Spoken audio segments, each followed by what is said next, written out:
Hello everyone. तो मैं जा रही हूँ आज बनाने के लिए पुआ, और ये मैं बहुत दिनों बाद बनाने जा रही हूँ।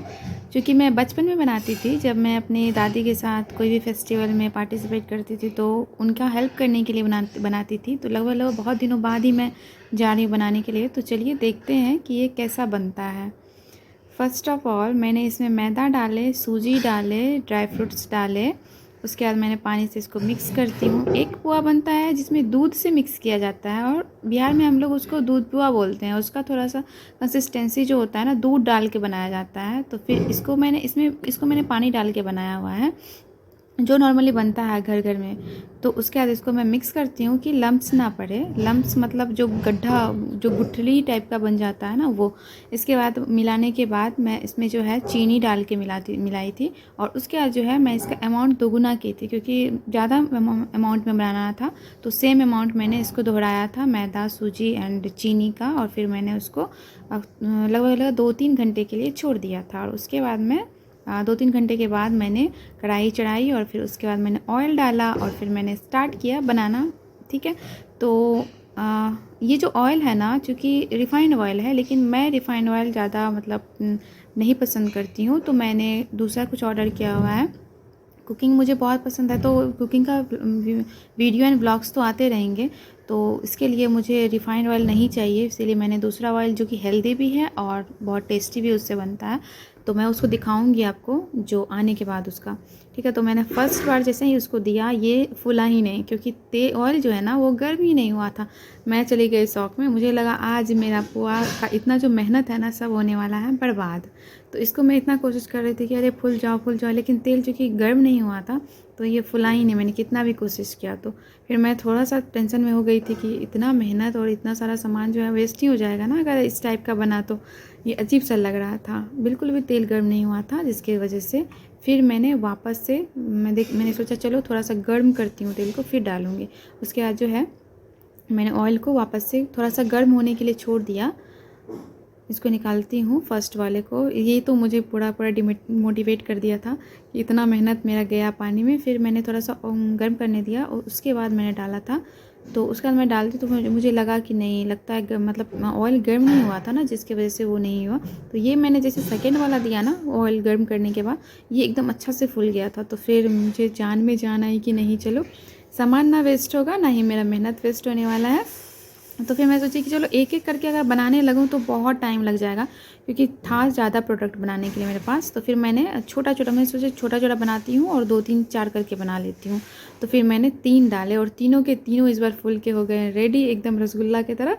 फिर मैंने इसको निकाला, और फिर जो है फुल कॉन्फिडेंस में मैंने बनाना स्टार्ट किया। ये देखिए कितना अच्छा फूला था, एकदम पूरा गुलगुला टाइप से। फिर मुझे मज़ा आने लगा बनाने में, और फिर मैंने 3-3 करके ही बनाया। मैंने क्या किया था कि सौंफ डालना भूल गई थी। मैंने ड्राई फ्रूट्स डाले थे इसका जो बैटर है उसमें, लेकिन सौंफ भूल गई थी। तो आप देख सकते हो, बगैर मैंने पहले सौंफ डाला, फिर उसको मिक्स किया, और फिर जो है बनाना स्टार्ट किया नेक्स्ट से। फिर मैंने 3 डाले थे, और तीनों को डालने के बाद मैंने देखा कि तीनों के तीनों जो है फूलना स्टार्ट हो गया। और फिर मुझे फुल कॉन्फिडेंस आया बनाने में, और अच्छा लगने लगा। इसी तरह से मैंने सारे बनाए थे, और सारा का सारा पुआ जो है फूल के रेडी हो गया था। अब आप देख सकते हो कितना अच्छा फूल रहा था।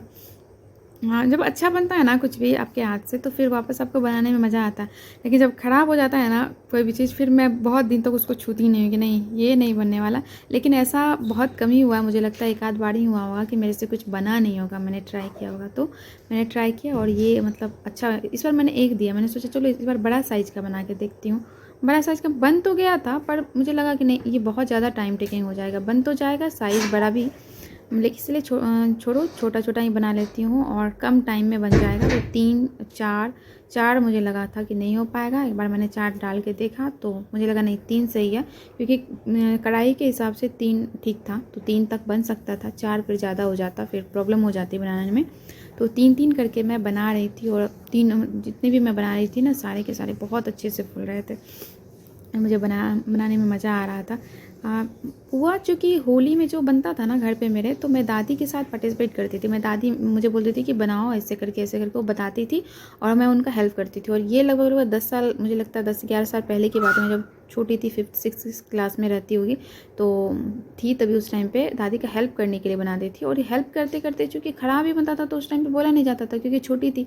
और ऐसे में पता है खेल खेल में मैंने सीख भी लिया और फिर मैं हेल्प भी कर देती थी दादी का, और इसी तरह से मैंने बहुत कुछ सीखा। जितने भी फेस्टिवल्स होते थे ना उसके अकॉर्डिंग मैंने बहुत कुछ सीखा। जितने भी पकवान मुझे आते, मुझे लगता है मुझे मेरी दादी माँ का ही देन है। उनके साथ रहते थे मैं बहुत कुछ सीख गई थी। क्योंकि क्या होता है ना कि पेरेंट्स के पास इंडिविजुअली इतना टाइम नहीं होता है कि एक बच्चे को देख के एक चीज़ सिखाया जाए, थोड़ा सा वो बिज़ी रहते हैं। तो हमारे ग्रैंड पेरेंट्स का होना हमारे लिए बहुत ज़रूरी होता है। और मैं तो अपना जितना भी मैंने चीज़ सीखा है ना, पकवान या फिर खाना बनाना है, मोस्टली मुझे लगता है कि मेरी दादी का ही मतलब देन है। उनके साथ रह रह के ही मैं ज़्यादा कुछ सीखी हूँ, उनको देख देख के सीखी हूँ, और मम्मी को भी देख देख के सीखी हूँ। तो चूँकि मेरा ज़्यादा लगाव दादी से था तो उनके पास ही रहती थी। जितना भी पर्व त्यौहार होते थे वो उनका जो डिपार्टमेंट था, तो उनके साथ रह रह के मैं सीखती थी, बनाती थी। तो पकवान में मैं इसलिए एक्सपर्ट हूँ क्योंकि उनके साथ रह के ही मैंने सीखा है।